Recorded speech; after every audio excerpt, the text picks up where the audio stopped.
నమస్తే అండి అందరికీ. Welcome to my channel.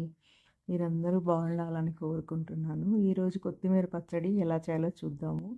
ఒక 10 ఎండుమిరపకాయలు, 1.5 టీ స్పూన్ మినపప్పు, పచ్చెనగపప్పు, ధనియాలు 1 టీ స్పూను, జీలకర్ర 1 టీ స్పూను, చింతపండు నానబెట్టుకోవాలి, 2 టమోటాలు,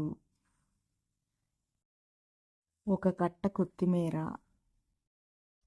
బాండలి పెట్టుకొని ఇంగువ, మినపప్పు, పచ్చెనగపప్పు, జీలకర్ర వేయించుకోవాలి.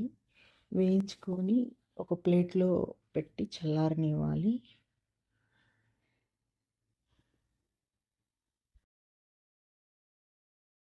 గ్యాస్ని సిమ్లో పెట్టుకొని ఎండుమిర్చి, ధనియాలను వేయించి అవి కూడా చల్లారించుకోవాలి.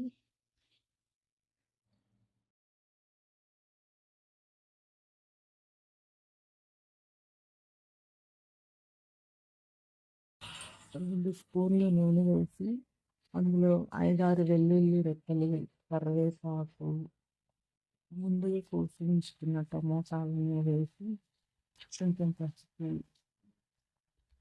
అవన్నీ బాగా వేగనివ్వాలి. వేగిన తర్వాత ఒక కట్ట కొత్తిమీర కట్ చేసి పెట్టుకున్నాం కదా, అది శుభ్రంగా కడుక్కొని ఇందులో వేసి వేగనివ్వాలి. నీరంతా ఇంకిపోయే వరకు ఇందులోనే పెట్టి బాగా వేగించుకోవాలి.